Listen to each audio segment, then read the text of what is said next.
You and all other school parent groups about the country, and you must stand united on this and stamp out this frightful assassin of our youth. You can do it by bringing about compulsory education on the subject of narcotics in general, the dread marijuana in particular. That is the purpose of this meeting, ladies and gentlemen, to lay the foundation for a nationwide campaign by you to demand by law such compulsory education. Because it is only through enlightenment that this scourge can be wiped out.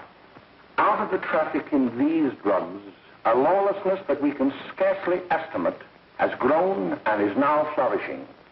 It exists in almost every city and hamlet in the country. It might be interesting and important for you to know some of the methods used in bringing these drugs into the country, and the work of the forces of law and order, which are daily combating the traffic, always at the risk of life by their agents.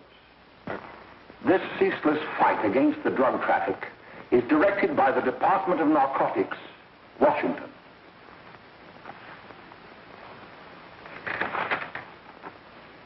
I've received a letter of vital importance from a member of the Narcotics Bureau. I'm going to read this letter to you.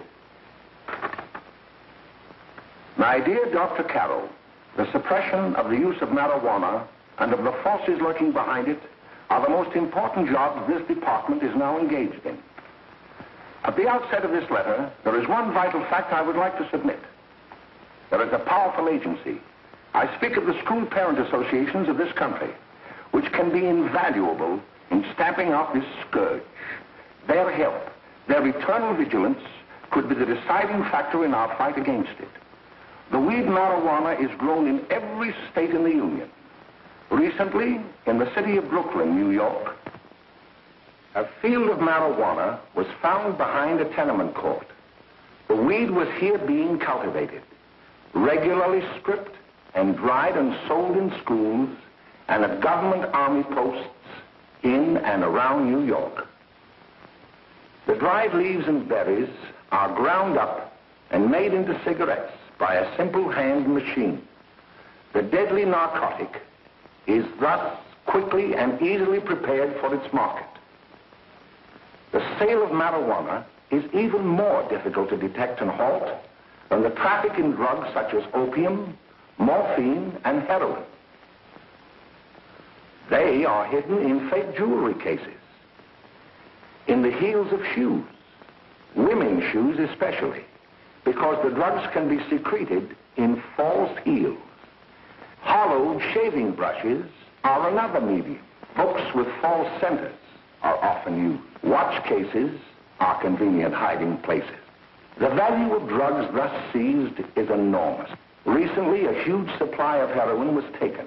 It was concealed in an apparently harmless shipment of 35 barrels of olive oil. The deadly drug was burned in the incinerator of the Bureau of Engraving and Printing. And more vicious, more deadly, even than these soul-destroying drugs, is the menace of marijuana. No doubt many of you do not believe that these things do happen, that they cannot happen to you. You may also believe that the facts have been exaggerated. Let me tell you of something that happened right here in our own city. You probably read about it in the papers. However, I'll give you the real facts behind the case. There was an apartment near one of our high schools. It was run by a woman known as May Coleman.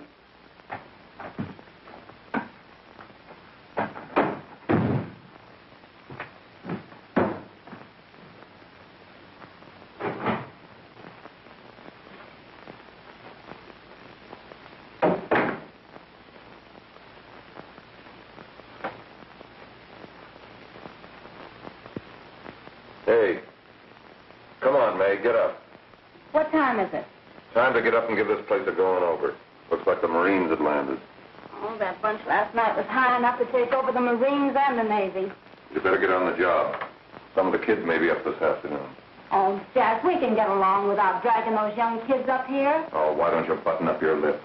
You're always squawking about something. You got more static than the radio.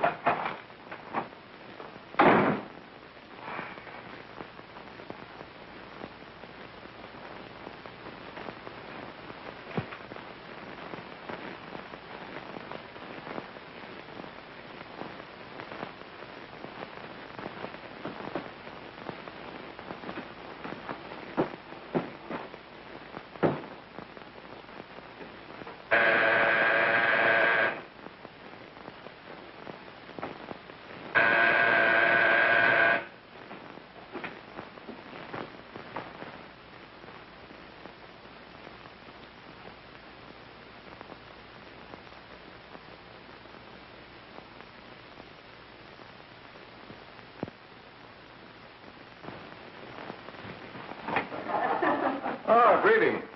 Well, hello, fella. How are you? Fine, how are you? Come here. Come here. Yeah. All right, glad to see you. Is May in? She'll be right in. Just sit down and make yourself comfortable. Hey, what kind of a joint is this, Eddie? Oh, it's all right, Gwen. See, they probably had a party last night. Oh. A couple of your customers, May. Yeah? Well, they're old enough to know what they're doing. Not like those young kids you bring up here. All right, all right. Listen, I'm going to blow. Where are you going? I got to make some deliveries, and I'll probably drop by Joe's place and bring back a couple of the kids. Oh, I wish you'd lay off those kids. Oh, why don't you get over that mother complex?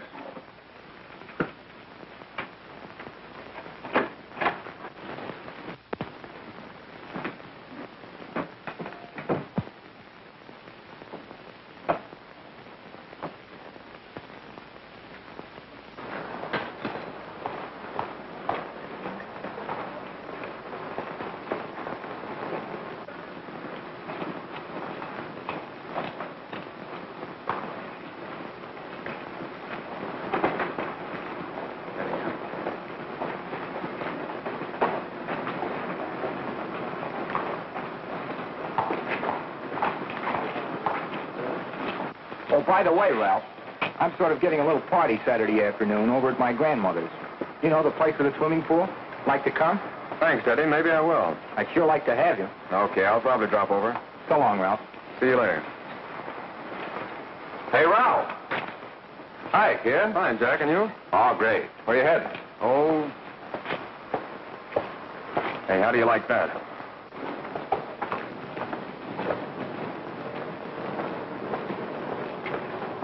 That's the one I was telling you about. Very nice. I don't know why you want to make such a fuss over that Ralph Wally. Oh, he's a swell swimmer.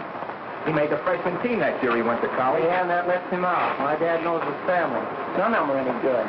Father and mother just got a divorce from Paris. Yeah?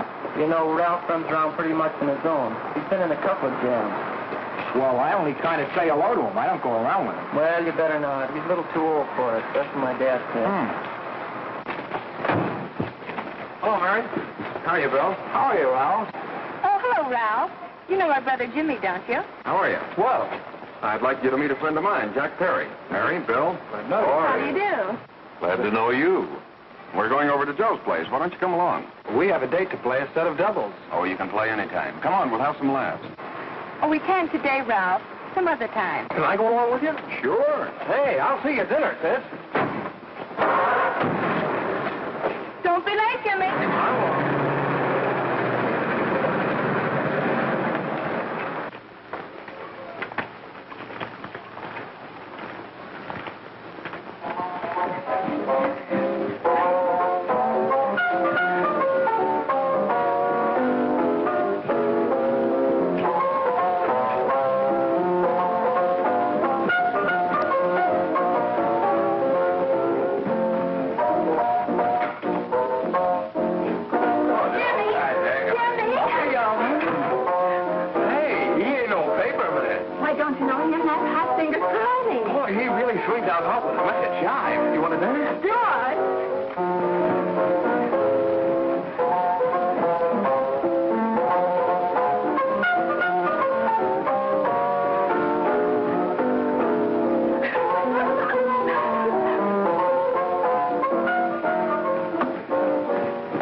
expecting us at the apartment a little later.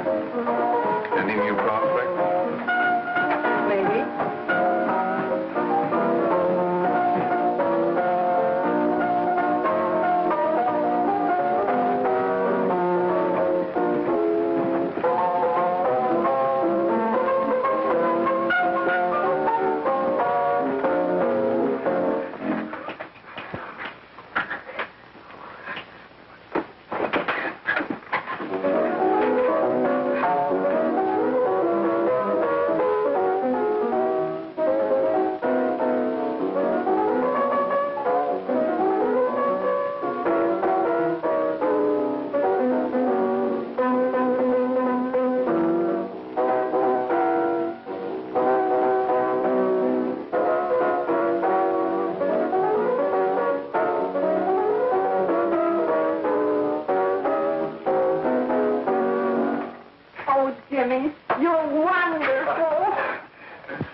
You just finding that out?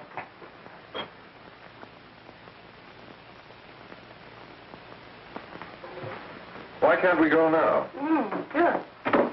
Say, kids, we're having a little party up at my girlfriend's apartment. Wouldn't you like to come? Oh, I'd love to. You want to come, don't you, Jimmy? Oh, sure. Any place with you. Well, come along. We can all go in my car.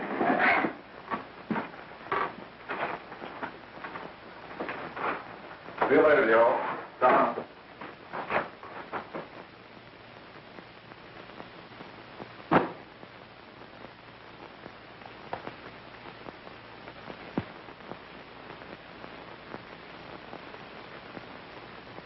It's sweet of you to help me, Bill. Well, I'll try anything except domestic science. Why, Bill, don't you want to learn something about running your own home? The answer is no. You know, after that session we had yesterday, I went home and told Mother that the trouble with her pot roast gravy was she hadn't added 3 heaping teaspoonfuls of olive oil. What did she say? She didn't say anything. She just threw me out of the kitchen. Oh, I don't wonder. Hello, children. Hello, Mother. Hello, Mrs. Lane. That was sweet of you, Mother. Gosh, hot chocolate. Thanks, Mrs. Lane. I know you can't study on empty stomachs. Now then, enjoy yourself. He will. She will too, Mrs. Lane. May I? Oh, thank you, kind sir. You're so very, very kind. Mary, before we do that math, how about reading some of this? It's swell. Romeo and Juliet. Don't you like it? Uh-huh. You know, when I study this, I kind of think of you. I just sort of feel as though you're there beside me. Well, listen. It is my soul that calls upon thy name. How silver sweet sound lovers' tongues by night, like softest music to attending ears. Romeo, My dear, what o'clock tomorrow shall I send to thee? by the hour of 9. I will not fail. 'Tis 20 years till then.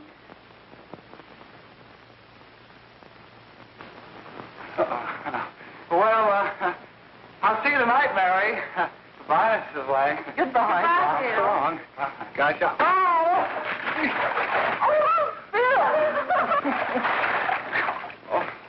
I'll get them all right. Well, bye. Bye. Hey, Jay! Oh, Julie.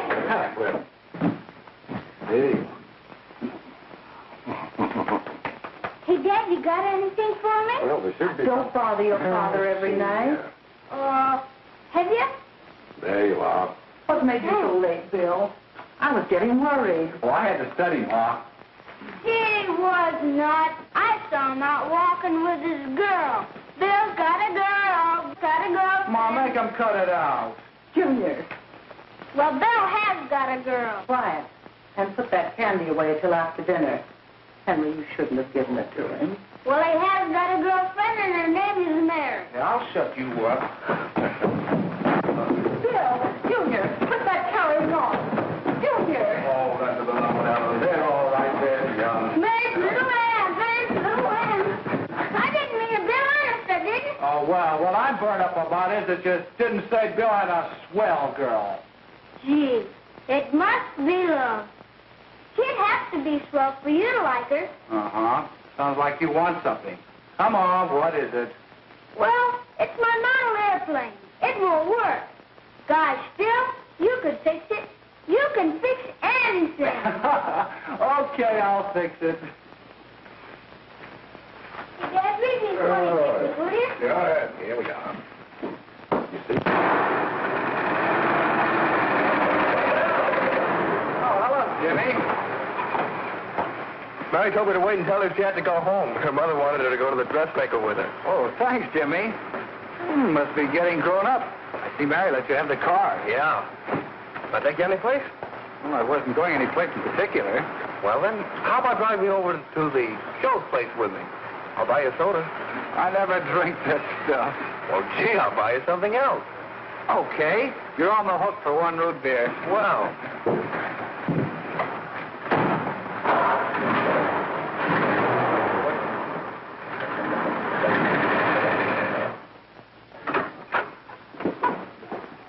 Hi, Bill. Hi, Jimmy. Hey, Jimmy. Hello, Jimmy. Hello, Bill. Come on, slide in. Hello, Blanche. Hello, Ralph. How are you? Hello, Ralph. How have you been, Ralph? Hello, Bill. 2 sodas. No, I mean 1 soda and 1 root beer. How's May? Oh, she's fine.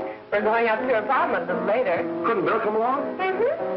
Well, don't Come on along. Bill, you'll get a kick out of it. Thanks just the same. Oh, come on, Bill. Mary won't be jealous. Why, sure. None of the kids will be there. It's Gene. Well, I don't know. I really shouldn't. Well, okay.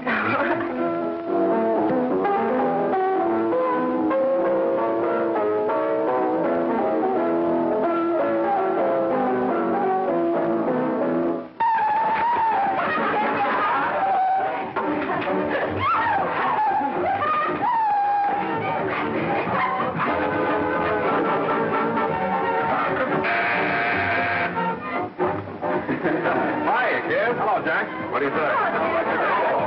Yeah, come on in.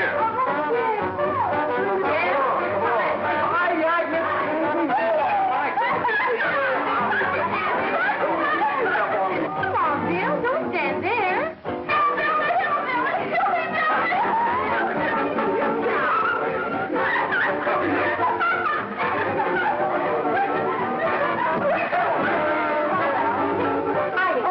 I'm Egg. This is Bill Harper. He's okay. Hello.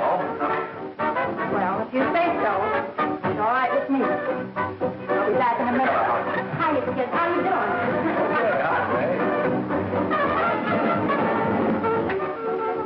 There's a new one in the bay. Yeah, Bill Harper. He's all right. Blanche has got herself quite a yen for her. Not bad. I didn't think she had that much taste. She knows what she's doing. She's got Ralph nuts about her, and now she's got her hooked up for this new kid. Say, we haven't many more smoke.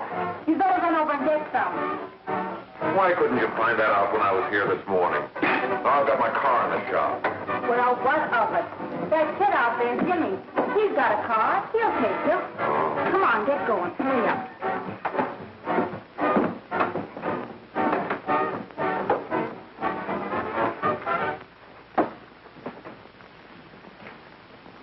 Hey, Jimmy. Yeah?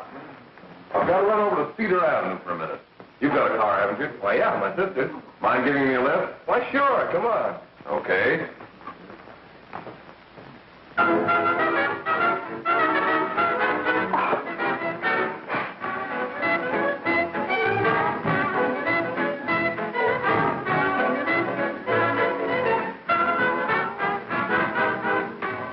No, thank you. Well, here we are. Oh, thanks. Oh, May, don't forget me. I never forget you. Oh, dear. If you want a good smoke, try one of these.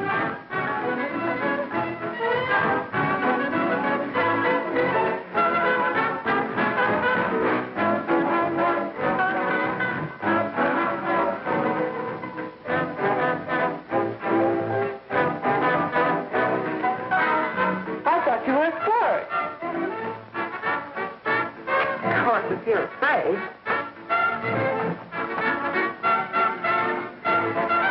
That's better. That's more like like this.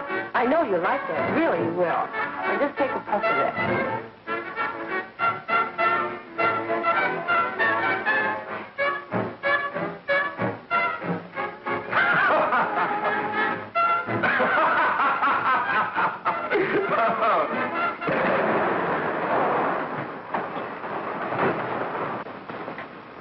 Just be a minute, kid. Hey, Jack, give me a cigarette before you go, will you?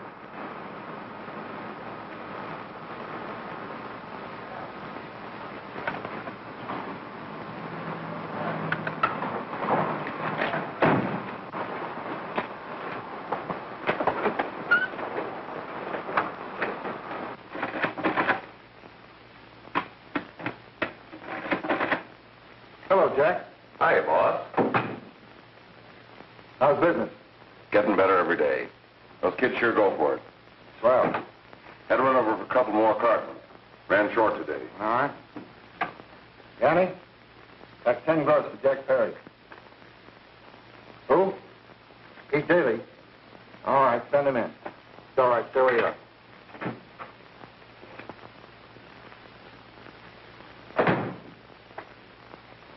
I want to talk to you. All right, go ahead. Jack's okay. What's the beef?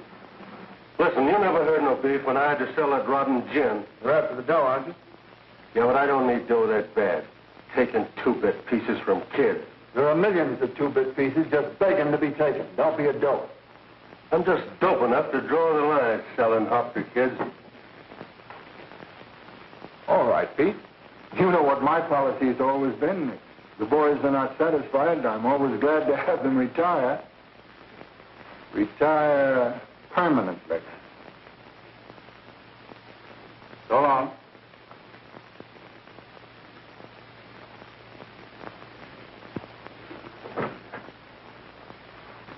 I only wish you had a couple of kids so I could... Get out! All right, Jack, pick up your stuff from down here. I'll be ready by now. Okay, well.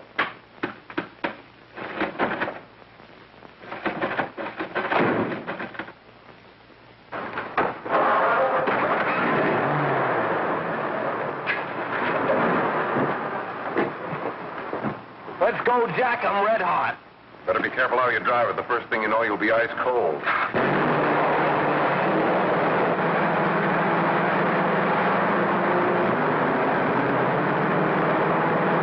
Take it easy, kid. Slow down, you'll kill somebody.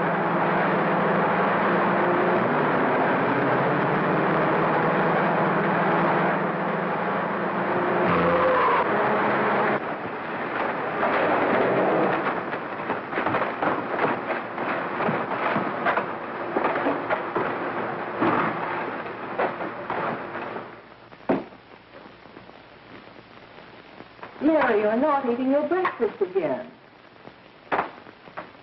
Bill Hartford hasn't been around lately. Anything wrong between you two? Why should there be anything wrong? There shouldn't be, I'm sure. And whatever it is isn't serious, I know. I'm sorry, Mother, for snapping at you like that. Don't worry about it, dear. Why don't you speak frankly to Bill? He'll be honest whatever the trouble is. I'm sure Bill Hartford never lied about anything. Yes, that's right. Bill's mother says he never lies. There, you see? You think it'd be all right if I speak to him about it? Why, of course. Oh, Jimmy. Oh, look. Sit down, darling, and I'll have your breakfast for you in a moment.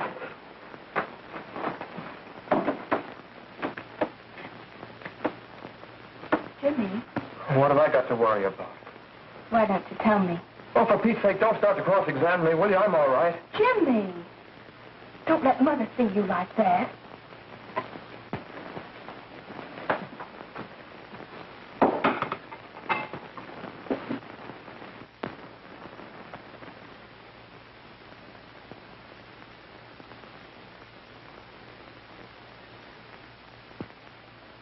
There is no doubt that there is an organized gang distributing the narcotic to students, not only in my school, but all over the city. You government men have got to find some way to put an end to it. Of course, I agree with you, Dr. Carroll. But do you realize that marijuana is not like other forms of dope? You see, it grows wild in almost every state in the Union. Therefore, there is practically no interstate commerce in the drug. As a result, the government's hands are tied. And frankly, the only sure cure is a widespread campaign in education. Oh, it's all right to talk about education, Mr. Wyatt. But we educators can't do anything until the public is sufficiently aroused. Let me show you something. In 1930, the records on marijuana in the Washington office of the Narcotics Division scarcely filled a small folder like this. Today, they fill cabinets.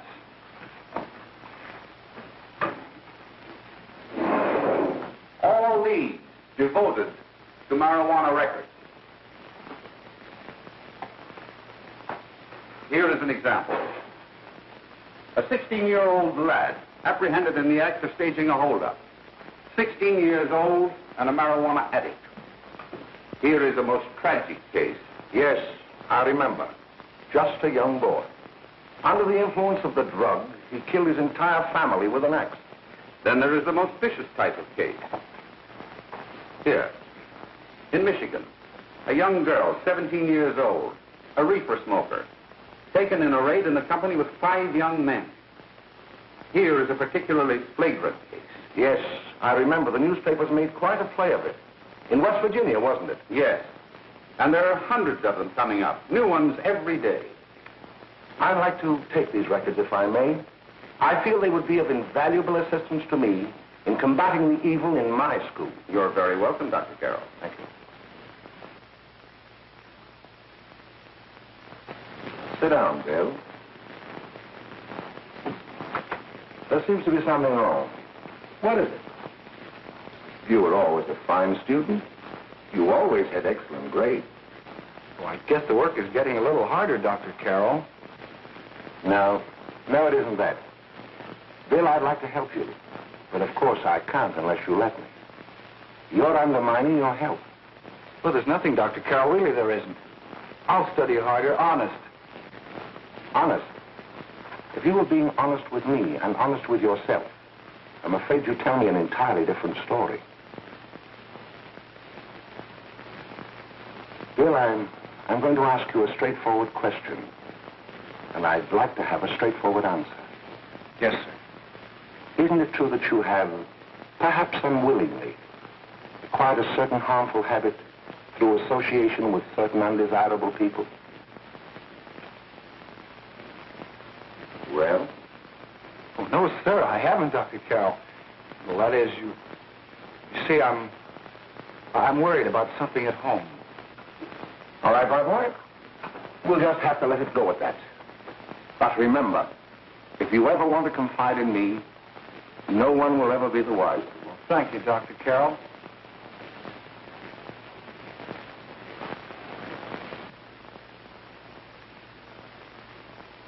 Hello, Mary. You want to play a set? Thanks, Teddy, but I'm waiting for someone. Well, if you're waiting for Bill, he hasn't been here for weeks.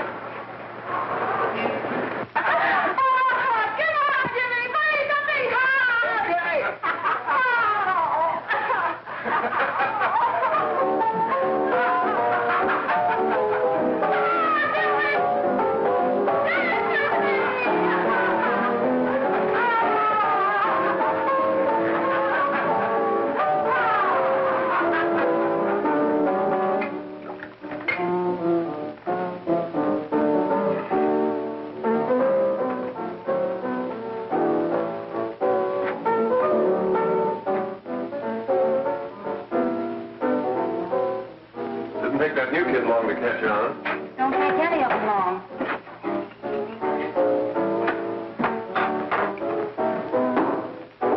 Say, don't you ever get fed? You're feeding me, can't you see?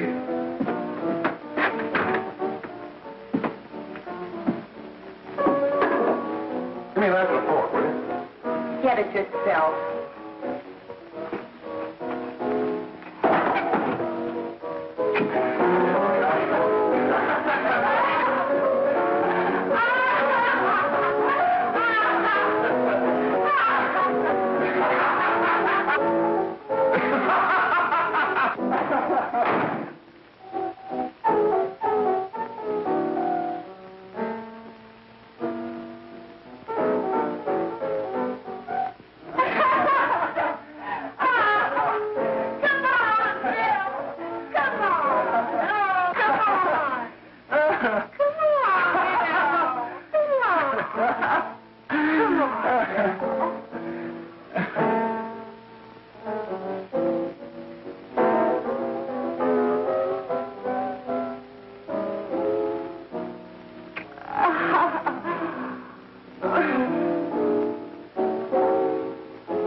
Good morning, Miss. We're from the police department. Good morning. We're tracing a hit-and-run driver. Someone caught the license number at the place of the accident but didn't get it quite right. So we're checking all numbers like it, and yours is one of them. Well, I'll try to help you. You remember what you did on the 29th of last month? Oh, that was the day before Mother's birthday. Oh, yes, I remember that because I left school and went directly to the dressmaker's with Mother. I was there all afternoon. Did you happen to loan your car to a couple of men? No, I had the car all afternoon myself. Well, thanks, miss. Sorry to have troubled you. Tell me, was the person killed? Fortunately, he wasn't, but that's still no excuse for hit-and-run driving.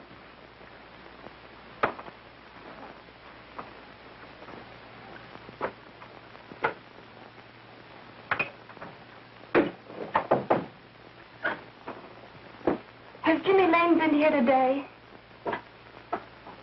He was in. He went over to May's place. You know where that is. Well, he was going to wait for me here, so he didn't give me May's address. Are you sure Jimmy didn't leave any message for me? Mary? No, he didn't. But I guess you're okay. I'll write it down for you.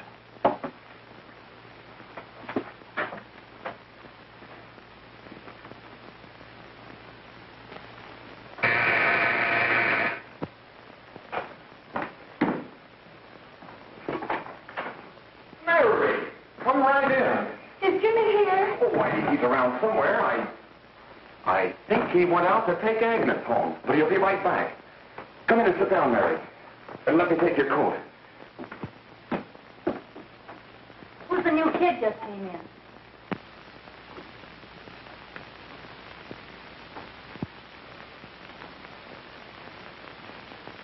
Oh, it's that gal that Ralph's gone overboard for. Funny, we've never been able to get her up here before.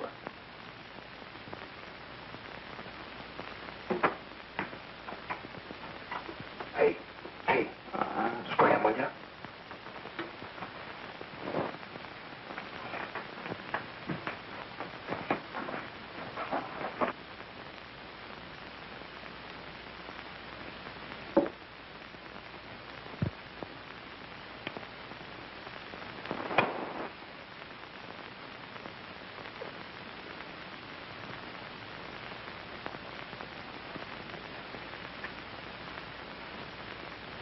Smoke, Mary?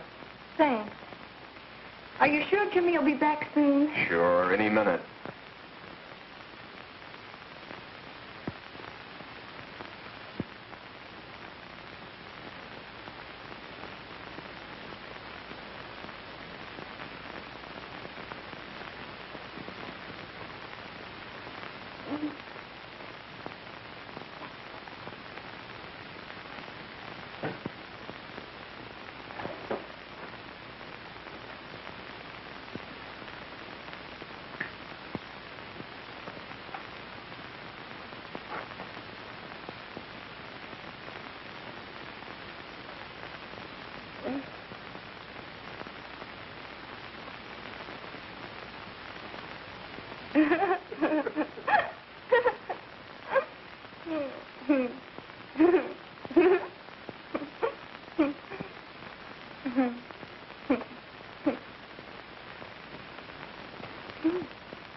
Hey, what's the matter, an orphan?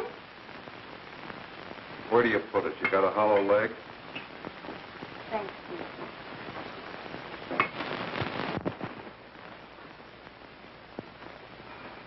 How do you feel, Mary? Oh, Mary, give me a... Mary. Oh, Mary.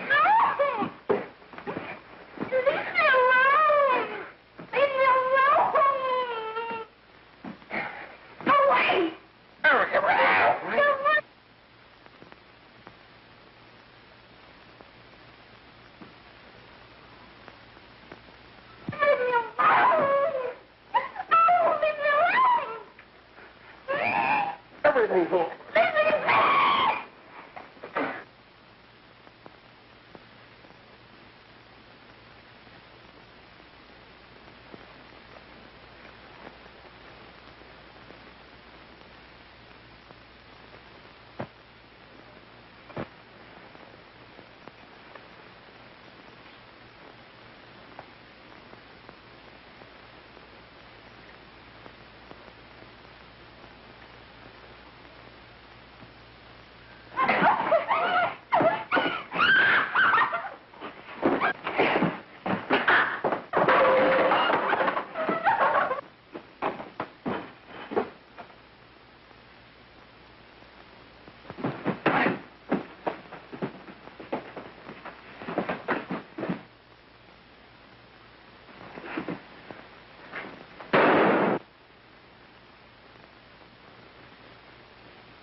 Jack, is she all right?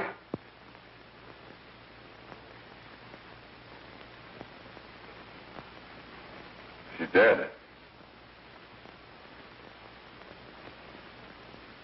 May, get me some water. Now listen, you two. I want you to get out of here. Get out of here and forget you're ever in here today. I'll handle this. Now get going.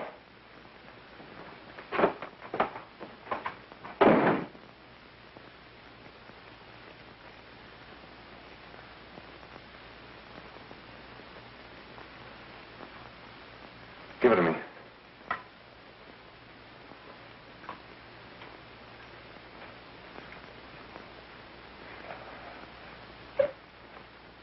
Here.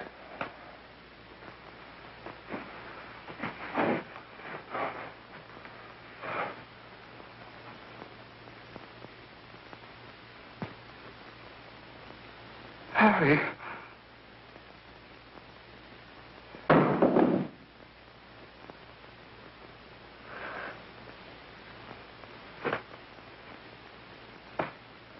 Mary. Mary. What happened? You killed her.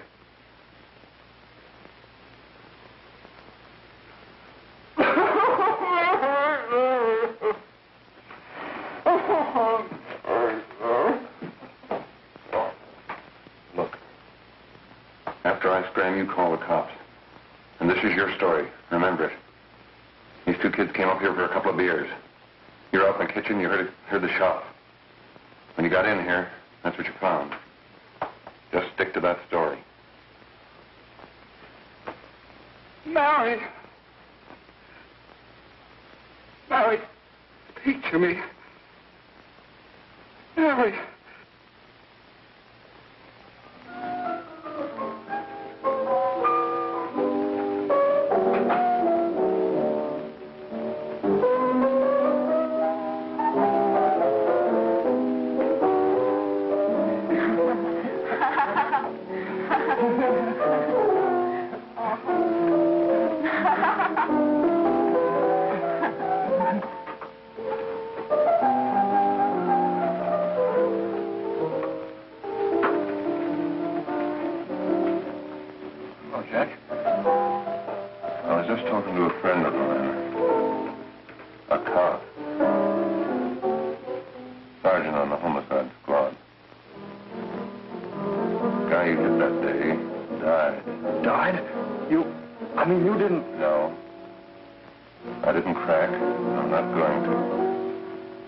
Nobody will ever know you were driving that car. Well, thanks, Jack. Just as long as you keep your mouth shut that you were ever up in May's apartment. Why, sure, Jack, sure. Okay.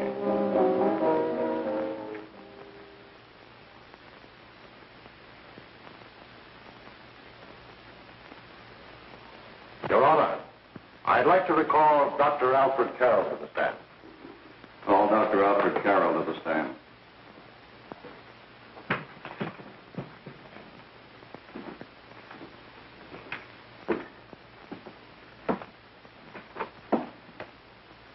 Dr. Carroll, as principal of the Lakeside High School, did you, during the last 3 months, notice any changes in the demeanor and attitude of your student, William Hopper? Yes, in a number of things. For example, at times disassociation of ideas. In another instance, I happened to attend the recent interscholastic tennis matches. And while Bill Harper had been considered an exceedingly good player, I saw him miss the ball by as much as 3 or 4 feet. This, I understand, could be attributed to the use of marijuana. It causes errors in time and space. Objection, Your Honor. The witness has been qualified to express opinions upon the effect of narcotics. Sustained. Dr. Carroll has been called merely as a character witness. Well, then, although you didn't know to your own knowledge that the defendant was using marijuana, did you notice any changes that would lead you to believe, as an educator, that he was under some severe mental strain, which might possibly have been induced by some drug? Yes, I recall distinctly a few weeks ago. It was during a class of English literature. There was a serious discussion of Shakespeare's Romeo and Juliet, when he suddenly burst into an uncontrollable fit of hysterical laughter. Oh, by the way, Dr. Carroll, 6 months ago, what would have been your opinion regarding the character of my client? He was a fine, upstanding American boy, a good scholar, a good athlete, and representative of the caliber of young men we are proud to graduate from our school.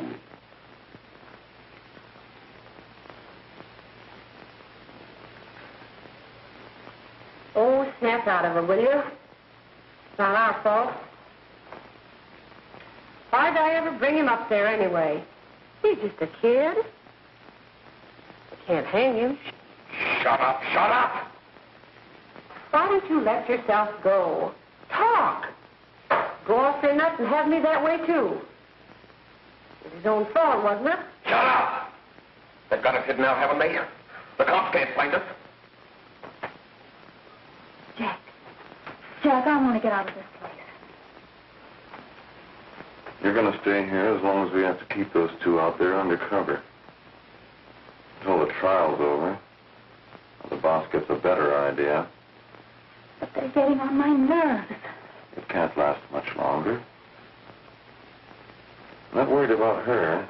We got to keep him gagged. Oh, he's about ready to crack. All you got to do is keep him from having too many reefers. Any day now, that punk will get hot. He'll probably spill and tell all he knows if he gets the chance.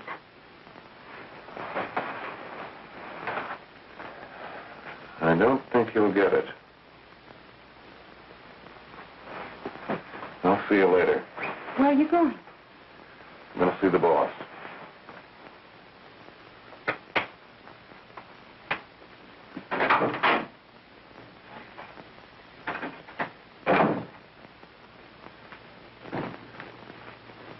Hello, Jack. Hello, boss.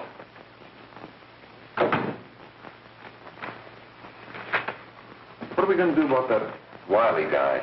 Still jittery, huh? I don't know what the punk's going to do. Keep feeding him those hot sticks. That's what May's been doing. That's no good. I got a hunch that he's due to crack when that Harper verdict comes in. If he's on the tee, he's liable to take a powder on us and blow his topper to the DA. You mean you think we'd all be better off if he never heard the verdict? Well, what are you waiting for?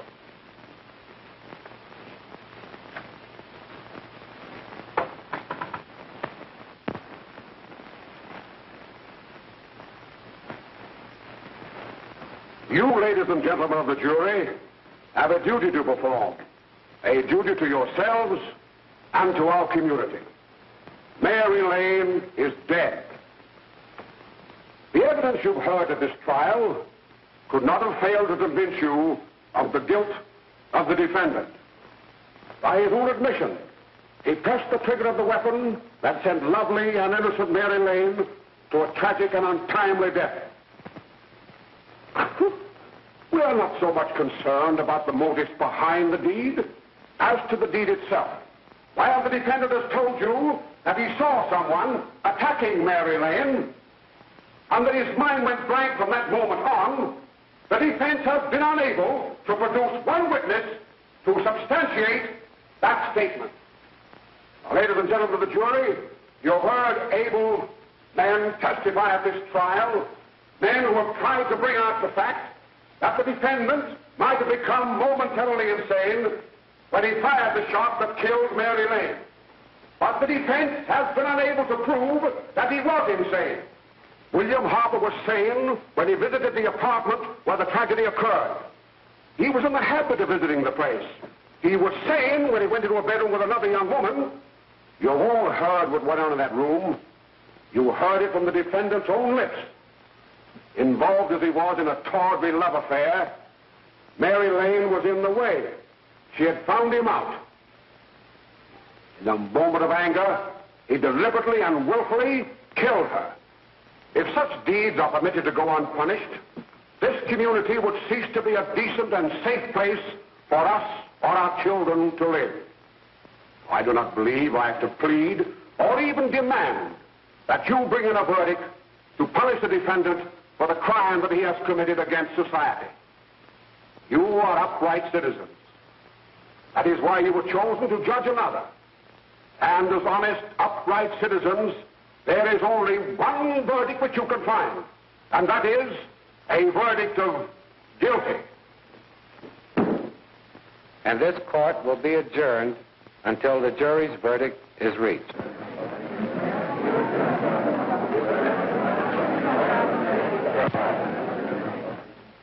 I suppose you all feel the same about this case.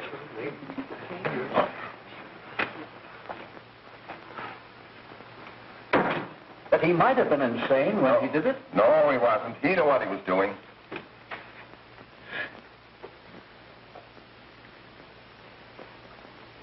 But supposing he was insane? You can never make me believe it nor anybody else. We'll take a first vote.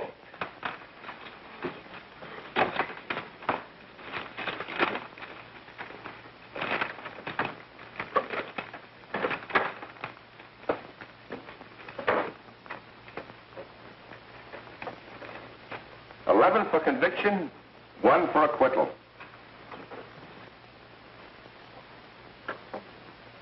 But there's a reasonable doubt about the boy's sanity. We can't. No doubt about the fact that he murdered her. He admitted it himself.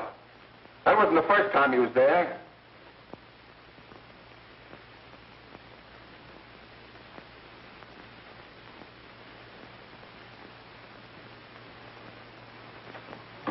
We gotta make an example before boys like that contaminate all of our children. We can't have every murderer hiding behind the gag that he's insane. Sure, they see red before they kill somebody. But whose fault is it?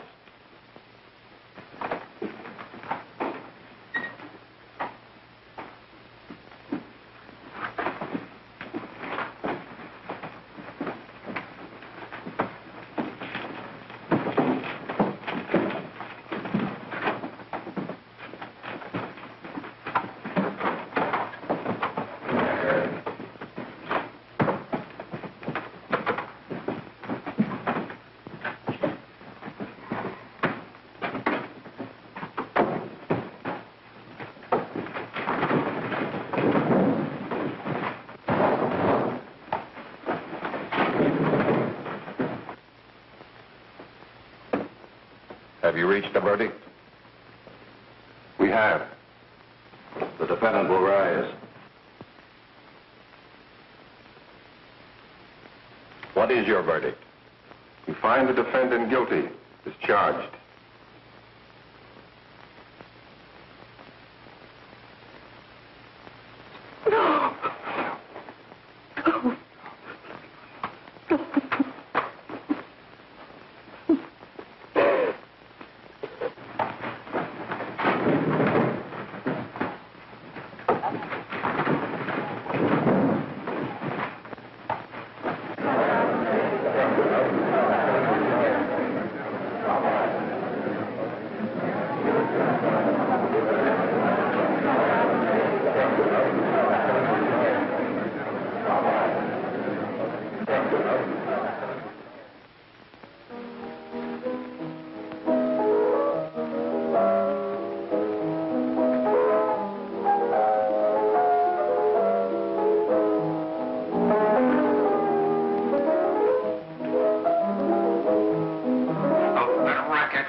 What do you want?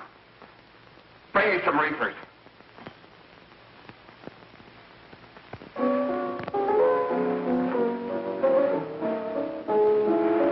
They're going to hang him. Blanche, they're going to hang him. Oh, come on. Get a hold of yourself.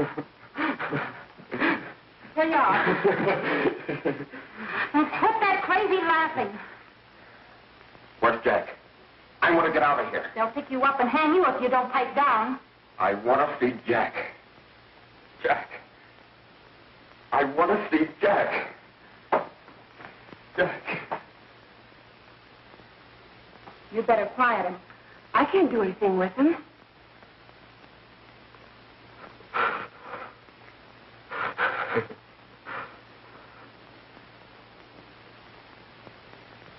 I've got to see Jack. We can't let that kid hang.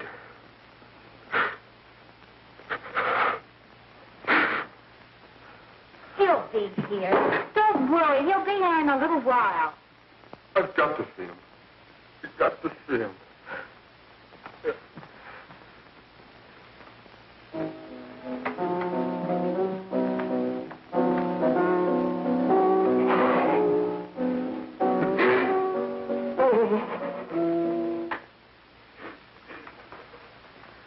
Come on, darling. Everything will be over soon. You want me to play something for you? Yeah. Yeah, that's it. Play something. All right. Come on. Sit down.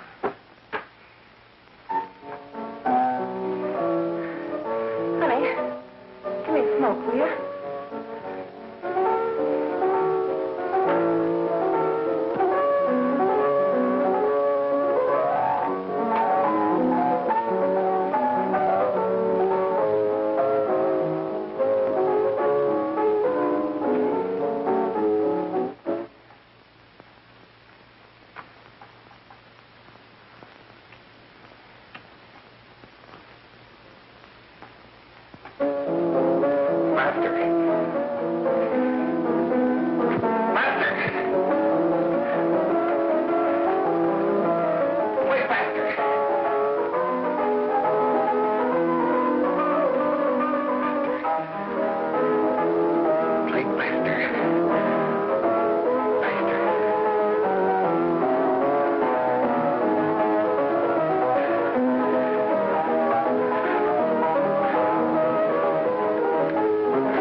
I know what you want.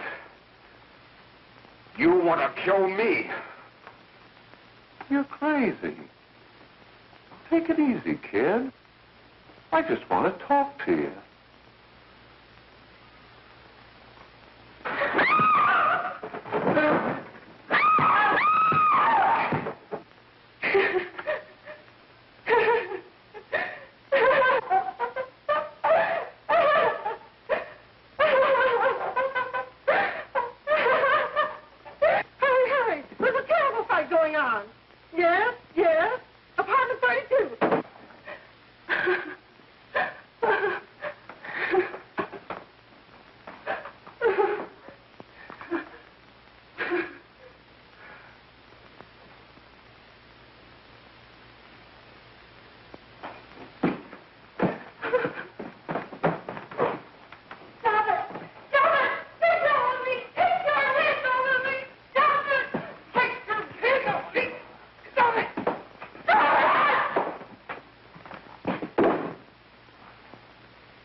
Give me a glass of water. Who's behind you? No, no, no. You'll hang if you don't talk. No. Who hired you and Jack? Hurry. Are you ready to tell what you know? Jack.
If we can gain some measure of leniency for my client, she is prepared to enter a plea of guilty and, in addition, turn the state's evidence in the case of William Harper. I regret that this court is not prepared to bargain with justice. I'll tell anyway. I was there. I saw it. I know who killed Mary. And I'll tell you who killed Mary Lane. It wasn't Bill. It was Jack. Jack Perry. He shot Mary, and then he put the gun in Bill's hand. We were all at the apartment one afternoon, and Mary came in looking for her brother. Bill and I, we'd been in another room. And Bill came in. He caught Ralph with Mary, and they started to fight. But it was Jack who had the gun. He was going to hit Bill over the head with it to make him stop. And then the gun went off. I saw it. I can see it now. It was horrible. And before he knew it, Mary was dead. But you see, Judge, Bill didn't know he hadn't killed Mary. He was so doped up, they made him think he had. Ralph wanted to tell you, too. Oh, if they'd only let him. But this is the truth, Judge. I'm telling you the truth. After Jack saw the poor he was dead, he put the gun in Bill's hand. It was Jack's fault. And it was my fault, too. I got all of them to come up to the apartment. I'm just as much to blame. I am. Do I understand you wish to plead guilty to a charge of fostering moral delinquency in the case of William Harper? Yes, I'm guilty. I am. Prepare a statement for signature, and also an order setting aside the jury's verdict in the case of the people versus William Harper. In the interests of justice, I shall direct a verdict of not guilty.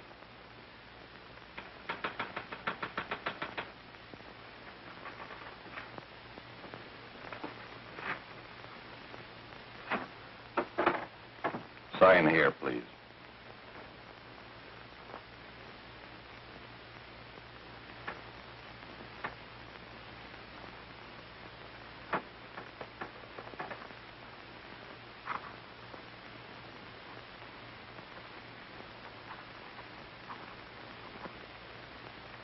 You shall be brought into court on Thursday, the 17th, when sentence will be pronounced. Meanwhile, you will be held as a material witness in the case of the people versus Ralph Wiley.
come in the hearings before this court today to what I hope will be the final actions revolving about an unhappy and unfortunate case, one whose horrible tragedy will forever remain with me. I am happy to have been enabled, before it was too late, to order the verdict of the jury in the case of the people versus William Harper to be set aside. But, young man, although this court is convinced that to declare you guilty would have been a gross miscarriage of justice, we cannot condone your acts. And we can express only the hope that your experiences may not alone keep you, but thousands of others from the vicious pitfalls of marijuana. Thus, I am ordering you to remain in this court during the next case, so that you will be obliged to witness what you yourself so narrowly escaped. Call the case of the people versus Ralph Wiley.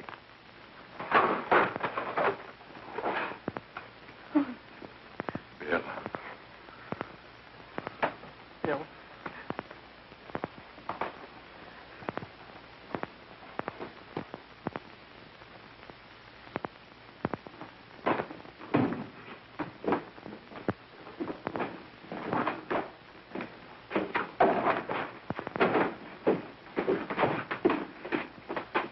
Your Honor, in this case, the state waives trial of the defendant, Ralph Wiley. It is convinced that he is hopelessly and incurably insane, a condition caused by the drug marijuana to which he was addicted. It is recommended, Your Honor, that the defendant be placed in an institution for the criminally insane for the rest of his natural life. Defendant counsel joins the state in this request. Since counsel for the defense, as well as counsel for the state, seem to agree on this, I see no reason why the request should not be granted.